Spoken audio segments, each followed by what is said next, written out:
مرتبہ ایک ایسا وقت آیا کہ مولا نے 19ویں کی شب، اب سے 2 شب پہلے، اپنے بیٹوں کو بلایا، کہا اے بیٹا حسن مجتبیٰ، اے میرے لخت جگر حسین، اے میرے بیٹا عباس، محمد حنفیہ، آج رات آپ سب کے سب کوفے کے جتنے بھی بارڈرز ہیں ان کی حفاظت کے لیے چلے جائیں، کوفے کے دروازوں کی حفاظت کے لیے جائیں۔ مولا جانتے تھے میرے بیٹوں کے سامنے کوئی شہید نہیں کر سکے گا، سب بیٹوں کو بھیج دیا۔ آج بیٹے کہتے ہیں بابا کا مزاج بدلا ہوا ہے۔ اس تاریخ کے لیے جناب ام کلثوم نے دعوت دی کا بابا میرے گھر میں تشریف لائیے، آج میرے حجرے میں تشریف لائیے۔ تو بی بی نے دودھ رکھا، روٹی رکھی اور سرکہ رکھا۔ بیٹی آپ جانتی ہیں میں نے کبھی بھی 3 چیزیں افطاری میں نہیں لی ہیں، صرف 2 چیزیں لیتا ہوں۔ تو بی بی نے چاہا کہ سرکہ ہٹا دیں، ونیگر ہٹا دیں، کہا کہ نہیں بیٹی دودھ کو ہٹا دو، میں سرکے کے ساتھ روٹی کھا لوں گا۔ کہا بابا آج تو کچھ کھا لیجیے، کہا کہ نہیں بیٹی بس اتنا بہت ہے۔ کچھ کھایا، اس کے بعد مولا ایک مرتبہ صحن میں نکلے اور بلند آواز سے رو کے آسمان کی طرف دیکھا، کہا ایتھا الدنیا غری غیری، اے دنیا علی کے غیر کو دھوکہ دے، مجھے دھوکہ نہیں دے سکتی، نہ میرے شیعوں کو دھوکہ دے سکتی ہے، نہ میری اولاد کو دھوکہ دے سکتی ہے، جا تو کسی اور کو دھوکہ دے۔ بس بھی آج بیٹیاں کہہ رہی ہیں بابا کا مزاج بدلا ہوا ہے، آج بابا بار بار اس طرح سے کیوں آتے ہیں، ننگے پاؤں ننگے سر صحن میں باہر کھڑے ہو جاتے ہیں۔ ایک مرتبہ صبح کا وقت آیا، مولا نے سر پہ امامہ رکھا، اپنی کمر پہ پٹکا باندھا، نالین مبارک، جیسے ہی صحن میں نکلے نا تو جو صحن میں مرغابیاں تھیں نا وہ سارے پرندے سامنے آ گئے، مولا کی ابا کے دامن کو پکڑ لیا، سب نے رونا شروع کیا، نہ جانے آوازیں بلند ہو رہی ہیں۔ ایک مرتبہ ساری بیٹیاں باہر نکلی، کہا بابا کیا بات ہے، آج تک ان مرغابیوں نے آپ کا راستہ نہیں روکا۔ ایک مرتبہ روک ایک جملہ کہا کہ انہن نواہی، بیٹی یہ میرا نوحہ پڑھ رہی ہیں، یہ جانتی ہیں یہ میرا آخری دیدار کر رہی ہیں، اب مجھے کبھی چلتا نہیں دیکھیں گی، اب میں چلتا بس۔ اب بیٹیاں سمجھ گئی بابا ہمیں کچھ خبر دے رہے ہیں، سب رونے لگے۔ خدا کسی بیٹی کو ایسا وقت نہ دکھائے کہ ایسا علی جیسا باپ ہو اور کہے کہ میں شہادت کے لیے جا رہا ہوں۔ مولا ایک مرتبہ مسجد کوفہ میں داخل ہوئے، گلدستہ اذان میں خود سے گئے اور جا کے اذان دی۔ جیسے کہا نا اللہ اکبر، جیسی اذان دی نا سب بیٹیاں رونے لگی، کہا کہ بابا کی آواز میں کتنا درد ہے۔ سارے بیٹے اذان سننے لگے، سب رونے لگے۔ بس بھی مولا نے اذان دی، ایک مرتبہ فوراً محراب میں آنے لگے۔ عبد الرحمن ابن ملجم سویا ہوا تھا الٹا، ایک مرتبہ مولا نے اس کو ٹھوکر لگا کہ اٹھ تو اپنا کام کر، میں اپنے کام کے لیے جا رہا ہوں۔ اس نے تلوار چھپا رکھی تھی جس کو زہر میں اس نے بجھایا تھا۔ ایک مرتبہ مولا محراب میں کھڑے ہو، بس بھی میں نے سارا مصائب چھوڑ کے خلاصہ کر دیا ہے، 5 سے 10 منٹ آپ کو زحمت دوں گا۔ مولا ایک مرتبہ محراب میں کھڑے ہوئے، آپ نے بھی عبادتیں کی ہوں گی لیکن علی جیسا عابد جو 1000 رکعت نماز پڑھتا ہو، ایک مرتبہ محراب میں کھڑے ہوئے اقامت کہہ کے تکبیرۃ الاحرام کہی اللہ اکبر۔ بس بھی ایک مرتبہ عبد الرحمن ابن ملجم نے تلوار کو چھپایا اپنے ابا کے اندر اور فوراً کھڑا ہو گیا، چاہتا تھا کہ جیسے علی سجدے میں جائیں گے میں گردن کو کاٹ دوں گا، گردن کاٹنا چاہتا تھا۔ مولا بھی ہمیشہ کہا کرتے تھے میری ایک حسرت ہے جب میں شہید ہوں تو میں اپنا سر راہ خدا میں دے دوں۔ ایک مرتبہ سجدے میں کہا سبحان ربی الاعلی وبحمدہ، بس یہ کہنا تھا۔ ایک مرتبہ کسی نے تلوار اٹھائی، عبد الرحمن ابن ملجم کی تلوار کا اٹھنا تھا لیکن علی کا اتنا روب تھا، خوف تھا، وہ گردن پہ مارنا چاہتا تھا، گردن پہ نہیں لگی، ایک مرتبہ سر میں تلوار لگی، سر میں تلوار کا لگنا تھا۔ میرے مولا اٹھ کے بیٹھے، محراب کو پکڑا، کہا بسم اللہ وباللہ وعلی ملت رسول اللہ فزت ورب الکعبہ۔ ایک مرتبہ سب بیٹوں نے آواز سنی، جناب جبرائیل نازل ہوئے، تحدمت واللہ ارکان الہدی، آج دین کے سارے ارکان تباہ ہو گئے، آج علی مرتضی شہید ہو گئے، آج اللہ کے سب سے بڑے ولی کو شہید کر دیا گیا۔ اجرکم اللہ۔ سارے بیٹے پہنچے، میں مسائل کو روک کے یہاں پہ پیش کروں گا، سارے بیٹے پہنچ گئے، بس بھی زحمت کو تمام کر دیا، بس بھی سارے بیٹے پہنچ گئے۔ روایت کے الفاظ ہے گلی میں مبارک جیسے ایک کمبل ہوتا ہے، ایک کپڑا رکھا گیا مولا کے نیچے، تاکہ مولا بابا آئیے میں آپ کو گھر لے چلیں۔ سب بیٹے سارے مسائل چھوڑ کے آگے بڑھ رہا ہوں، سب بیٹوں نے بٹھایا۔ دائیں بازو کو امام حسن مجتبیٰ نے پکڑا، بائیں بازو کو امام حسین نے پکڑا، قدموں کو جناب حضرت عباس نے، حضرت محمد حنفیہ نے پکڑا۔ بیٹوں نے اپنے بابا کے لاشے کو اٹھانا شروع کیا۔ ایک مرتبہ مولا نے آواز دی، چلنے لگے، کیا بیٹا مجھے گھر لے چلو۔ سارے اصحاب جمع ہو گئے، جب اصحاب جمع ہوئے نا تو سب رونے لگے، کوئی سر پیٹتا تھا، کوئی سینے پہ ماتم کرتا تھا۔ کہا مولا یہ کیا ہو گیا، آپ کے سر میں اتنا خون بہ رہا ہے۔ کہا جب چلنے لگے نا گھر قریب آیا، کہا بیٹا حسن مجتبیٰ رک جاؤ، بیٹا میرے اصحاب سے کہو سب واپس چلے جائیں۔ اصحاب نے سن لیا، کہا کہ مولا ہم تو آپ کے ساتھ گھر جانا چاہتے تھے۔ کہا نہیں میں نہیں چاہتا کوئی بھی نامحرم میری بیٹیوں کے بین کو سنے۔ میری بیٹیوں تک آواز پہنچ چکی ہے، میری شہادت ہونے والی ہے، میرے گھر کے دروازے پہ میری بیٹیاں کھڑی ہوں گی، سب واپس چلے جاؤ، میں نہیں چاہتا کوئی سنے۔ جیسے دروازے پہ پہنچے تو دروازے کے پیچھے جناب زینب کبریٰ کھڑی تھی، جناب ام کلثوم کھڑی تھی، بس سب بیٹیوں نے استقبال کیا۔ بابا یہ کیا عالم ہو گیا؟ ایک مرتبہ ساری بیویاں رونے لگیں، جناب زینب نے رو کے جملہ کہا، اے کاش ہماری ماں زہرا یہاں ہوتی، ہم ماں سے مل کے کہتے اماں ہمیں کوفے میں یتیم کر دیا، ہم کوفے میں یتیم ہو گئے ہیں۔ بیویوں نے جناب سیدہ کو بہت یاد کیا۔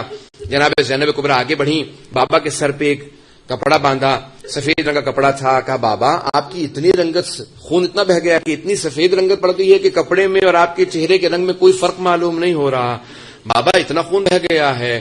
اتنے میں کچھ لوگ عبد الرحمن ابن ملجم کو گرفتار کر کے لے آئے۔ جب اس ملعون کو کچھ گرفتار کر کے لائے نا لوگ، تو میرے مولا نے کہا بیٹا حسن اس کے ہاتھوں کو کھول دیں، شاید یہ بھی روزے سے ہوگا، بیٹا اس کو کچھ شربت پلا دیں، افطار کا وقت قریب ہے، میرے مولا اتنا عظیم ہے اپنے قاتل کو بھی شربت پلا رہے ہیں۔ کہا بیٹا اس نے ایک ضربت چلائی تھی، اگر میں شہید ہو گیا تو آپ بھی ایک ضربت ماریے گا، کہا لیکن اگر میں زندہ رہا تو میں خود فیصلہ کروں گا۔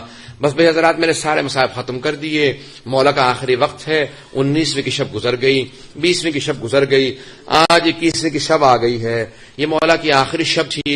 ایک مرتبہ بلایا مولا نے کہ میری آخری وصیت سن لیجیے، بس بھی آخری وصیت کو پیش کر رہا ہوں، آخری جملے آپ بھی سن لیجئے گا۔ جو پرسہ پیش کرے گا آج امام زمانہ کو پرسہ پیش کرے گا، آج امام زمانہ نجف اشرف میں سب کا استقبال کر رہے ہوں گے، جو آئے گا مجھے میرے بابا کا پرسہ پیش کر دے۔ مولا ذرا ایک مرتبہ اس مجمع میں آ کے دیکھیے کتنا گریہ کر رہے ہیں، یا صاحب زمان کتنے چاہنے والے ہیں آپ کے جد امیر المومنین کے۔ مولا ذرا آ کے دیکھیے کتنے یہاں پہ محبت کے ساتھ لوگ آئے، دور دور سے آئے ہیں، ہماری مائیں بہنیں بیٹیاں بھی گریہ کر رہی ہیں، ہر جگہ پہ گریہ ہو رہا ہے۔ آج نجف اشرف میں سب جا رہے ہوں گے مولا کا پرسہ دینے کے لیے، بس اجرکم اللہ۔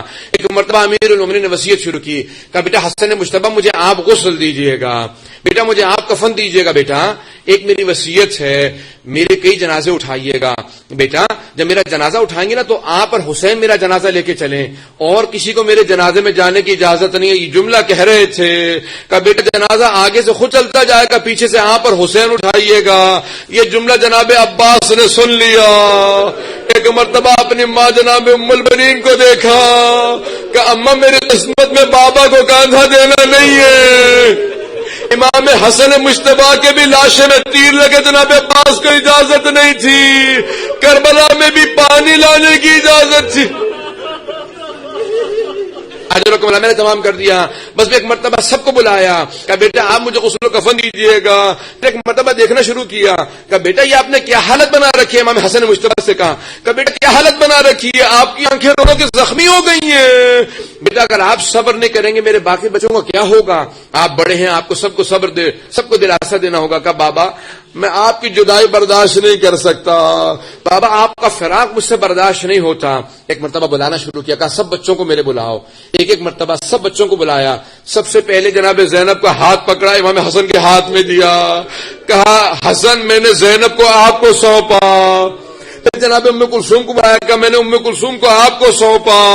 ایک ایک کر کے سب بیٹیوں کو بلاتے رہے، کہ بیٹا میں نے سب کو آپ کو سونپا۔ ابھی مولا کچھ کہہ ہی رہے تھے کہ اچانک مولا کے کانوں میں کسی بی بی کے گریے کی آواز آئی۔ آواز دی، کہا بیٹی زینب یہ کیا بات ہے، کون ہے یہ بی بی میری زندگی میں اس طرح سے رو رہی ہے؟ کہا کہ بابا یہ ہماری ماں ام البنین ہے۔ کہا بلاؤ ام البنین کو، کیا بات ہے؟ جناب ام البنین ہے، کہ ام البنین کیا بات ہے، اس طرح سے کیوں رو رہی ہیں آپ؟ کہا کہ نہیں مولا کوئی بات ہے، کہ نہیں مجھے بتایا کہ مولا آپ نے سب بچوں کا ہاتھ حسن مجتبیٰ کے ہاتھ میں دیا، لیکن میرے بیٹے عباس کا ہاتھ حسن مجتبیٰ کے ہاتھ میں نہیں دیا۔ میں نے عباس کی آنکھوں میں آنسو دیکھے، مجھ سے برداشت نہیں ہوا کہ بلاؤ میرے عباس کو۔ مولا نے سینے سے لگایا کہ بلاؤ میرے حسین کو۔ علماء کہتے ہیں حضرت عباس کا ہاتھ امام حسین کے ہاتھ میں نہیں دیا، امام حسین کا ہاتھ حضرت عباس کے ہاتھ میں دیا کہ عباس حسین کو تنہا نہ چھوڑنا۔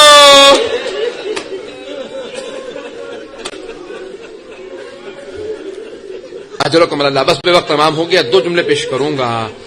ایک مرتبہ بڑی ہی تعظیم سے امیر المومنین کا جنازہ اٹھایا، جنازہ اٹھا, آخری جملے سن لیجیے, میں نے تمام کر دیا, بس بھی آپ لوگ تھک گئے, میں جانتا ہوں بہت تھک گئے ہوں گے. جنازہ اٹھا, بیٹیاں بہت بلند آواز سے رونے لگیں, بہت روئیں, بہت گریہ کیا, جنازہ اٹھ گیا. میں نے سارے مصائب چھوڑ دیے, بہت تفصیلی مولا کا مصائب, بہت زیادہ مصائب ہے, بس بھی ایک جملہ پیش کر کے تمام کر رہا ہوں. اپنے ہاتھوں کو بلند کر لیجئے گا, یہ شبیں امیر المومنین کا صدقہ حاصل کرنے کی شبیں ہیں. آج آئیں گے تو ایک جملہ صرف پیش کروں گا, صرف ایک جملہ. جب امام حسن و حسین دونوں واپس آ رہے تھے نا امیر المومنین کی تدفین کے بعد, تو ایک خرابے میں سے, ایک روئنز میں سے نا, ایک کسی فقیر کے رونے کی آواز آ رہی تھی. تو فقیر بہت رو رہا تھا, بار بار کہتا تھا آج تیسرا دن ہے میں نے کچھ نہیں کھایا, جو مجھے کھانا کھلایا کرتا تھا وہ 3 دن سے نہیں آیا. امام حسن و حسین سے رہا کیا, فوراً اندر چلے گئے. کیا بات ہے, آج 3 دن ہو گئے, ایک آدمی مجھے ہر روز کھانا کھلانے آیا کرتا تھا, وہ 3 دن سے نہیں آیا. ایک مرتبہ دونوں بھائیوں کی آنکھوں میں آنسو آئے, وہ نابینا تھا. کہا کہ کبھی تم نے ان کا نام پوچھا, نام کیا تھا؟ کہا میں نے کئی مرتبہ نام پوچھا, ہمیشہ کہتے تھے فقیر جالسن فقیرا, ایک فقیر دوسرے فقیر کے ساتھ بیٹھا ہے, تمہیں میرے نام سے کیا ہے؟ کہ کوئی اور علامت کبھی؟ کہ ایک علامت تھی, جب بھی وہ تسبیح کرتے تھے نا تو در و دیوار سے تسبیح کی آواز آتی تھی, ہر چیز لبیک کہتی تھی. امام حسن رونے لگے. کہ اور کوئی علامت یاد ہے؟ کہ ایک اور علامت ہے, جیسی اس شخص کے جسم سے خوشبو آتی تھی نا ویسی آپ کے جسم سے خوشبو آ رہی ہے. اب امام حسن مجتبیٰ سے رہا نہ گیا. کہ تم جانتے ہو وہ کون تھے؟ کہ نہیں میں نہیں جانتا. کہ وہ علی ابن ابی طالب تھے. اب وہ رہ نہ سکا. کہ ہمارے مولا علی. کہا علی ابن ابی طالب. سب رونے لگا. کہ میں نے اپنے مولا سے بڑی خدمت لی ہے, میرے مولا کئی مرتبہ میرے کپڑے بھی دھو کے لایا کرتے تھے. بہت بلند آواز سے رونے لگا. کہ کیا ہوا میرے مولا کو؟ کہ مولا کی شہادت ہو گئی ہے. بہت رویا. کہ مولا آپ کو واسطہ, مجھے کچھ دیر کے لیے مولا کی قبر میں لے چلے. دونوں ائمہ نے پکڑا, دونوں امام حسن حسین نے پکڑا, بازو پکڑ کے لے کے آئے. کہ یہ تمہارے مولا کی قبر ہے, امام علی علیہ السلام کی قبر ہے. ایک مرتبہ قبر پہ گرا. کہ مولا ہمیشہ میرے ساتھ زندہ رہے, جاتے میں اکیلے چلے گئے, مجھے بھی بلا لو, میں نہیں جینا چاہتا.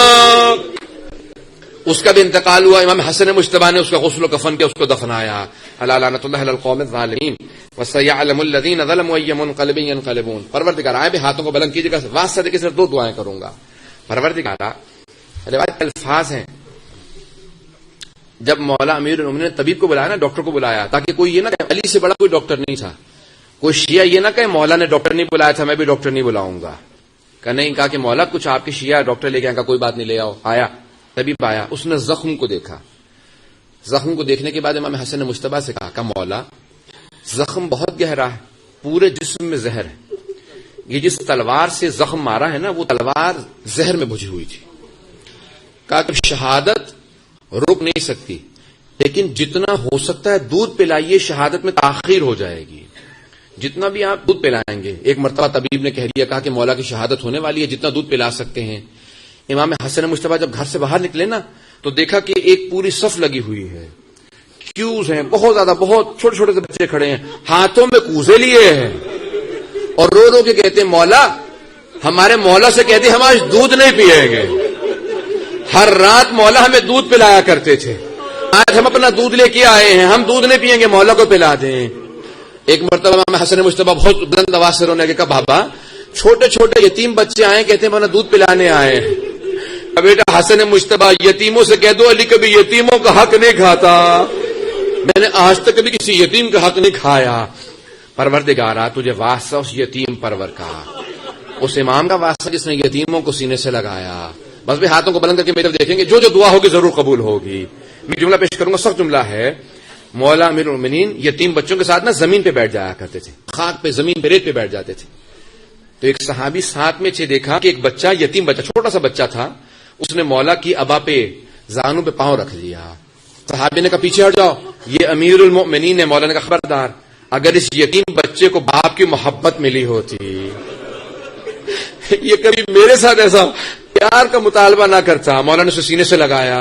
پروردگارا تجھے واسطہ اس یتیم پرور کا, تجھے واسطہ اس امام کا جس نے پوری زندگی یتیم پروری کی. پروردگارا تجھے واسطہ ہمارے مولا امیر المؤمنین کا, جنہوں نے پوری زندگی اسلام کا دفاع کیا. پروردگارا امیر المومنین فرماتے ہیں پیغمبر اسلام کے بعد میری آنکھ میں کانٹا لگا تھا، گلے میں ہڈی پھنسی تھی، میں نے 25 سال اس حالت میں گزار دیے۔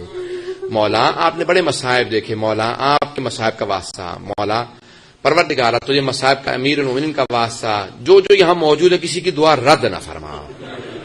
پروردگارہ تمام شہر حیدر کرار کی جان مال تعلق کی حفاظت فرما، تمام مومنین کی، بحرین کے مومنین کی، شام، عراق، پاکستان، افغانستان سب مومنین کی حفاظت فرما۔ پروردگارہ آج رات کسی کی دعا کو رد نہ فرما، ہم سب کی عاقبت بخیر فرما، امیر المؤمنین کی شفاعت ہمارے شامل حال فرما۔ کون سے علی؟ وہ علی جو صحرا میں جاتے تھے نا، تو صحرا میں ڈیزرٹ میں جا کے کہتے تھے صحرا کبھی نہ کہنا تو آئسولیٹڈ ہے، میرے دل کو آ کے دے، میں بہت اکیلا ہوں، میں بہت تنہا ہوں، میرا کوئی نہیں ہے۔ رسول خدا جا چکے ہیں زہرا مصائب میں، حسنین چھوٹے ہیں، میں کسی کو نہیں بتا سکتا میرے کتنے مصائب ہیں۔ کنویں میں کہتے تھے کنویں تو گہرا نہیں ہے، میرا دل تیرے سے بھی زیادہ گہرا ہے۔ پروردگارہ مصائب امیر المؤمنین کا واسطہ جو ہاتھ بلند ہے کسی کو رد نہ فرما، ہم سب کو زندگی میں امیر المؤمنین کی سید الشہداء کی زیارت نصیب فرما، آخرت میں ان کی شفاعت نصیب فرما۔ پروردگارہ 12ویں امام کے ظہور میں تعجیل فرما، ہم سب کو ہمارے آقا و مولا کے اعوان انصار میں شمار فرما۔ پروردگارہ ہمارے مرحومین کے درجات کو بلند تر فرما، انہیں اور ہم سب کو محمد وال محمد کی شفاعت نصیب فرما۔ پروردگارہ روز قیامت الفاظ یہی ہیں کہ پروردگارہ خود امیر المؤمنین جناب سیدہ کے پاس آئیں گے۔ روایت کے الفاظ چھٹے امام کہتے ہیں میرے جد امیر المؤمنین آئیں گے، کہیں گے سیدہ آپ کے بابا پوچھ رہے ہیں امت کی شفاعت کے لیے کیا لے کے آئی ہیں، تو اس وقت جناب سیدہ کہیں گی کہ ابو الحسن میرے بابا سے کہہ دے میں عباس کے 2 بازو لائی ہوں۔ پروردگارہ 2 بازوؤں کا واسطہ جو امیر المؤمنین کے کاندھے کو جنازہ کو کاندھا دینا چاہتے تھے، پروردگارہ 2 ہاتھوں کا واسطہ، پروردگارہ ہم سب کو جناب سیدہ کی شفاعت نصیب فرما، ہمارے اعمال قبول فرما، ہماری کسی بھی اعمال کو پروردگارہ رد نہ فرما، گنہگار بہت زیادہ ہمارے گناہوں کو معاف فرما۔ پروردگارہ ہماری شب اول قبر آسان فرما، ہم سب کو پروردگارہ قبر میں، صراط پہ، میزان میں، ہر مقام پہ امیر المؤمنین کی شفاعت نصیب فرما۔ پروردگارہ سکرات موت کے وقت امیر المؤمنین کو دیکھنا نصیب فرما۔ پروردگارہ جو اپنے حاجات ہیں پہ دعا مانگ لیجیے گا، جب آنکھ میں آنسو ہے دعا رد نہیں ہوتی، علی کا واسطہ ہو آنکھ میں آنسو دعا رد نہیں ہوتی۔ پروردگارہ اور امیر المؤمنین کو 2 واسطے دیے جاتے ہیں، مولا 2 واسطے کبھی بھی نہیں۔ کون سے 2 واسطے ہیں؟ ایک جناب زینب کبریٰ کا واسطہ ہے، کیونکہ جب امیر المؤمنین نے کہا تھا نا کہ مجھے حسرت ہے میرا خطبہ پورا نہ ہو سکا، تو جناب زینب نے کہا تھا بابا آپ کے خطبے کو میں پورا کر دوں گی۔ کیسے بابا؟ آپ نے شیعوں میں دیا تھا میں شرابی کے دربار میں خطبہ پورا کروں گی۔ پروردگارہ اس بی بی کی عظمتوں کا واسطہ، پروردگارہ جناب زینب کبریٰ کی چادر کا واسطہ 12ویں امام کے ظہور میں تعجیل فرما۔ ربنا تقبل منا انک انت السمیع العلیم بحق محمد وآلہ الطیبین الطاہرین المعصومین۔ ماتم ہوگا۔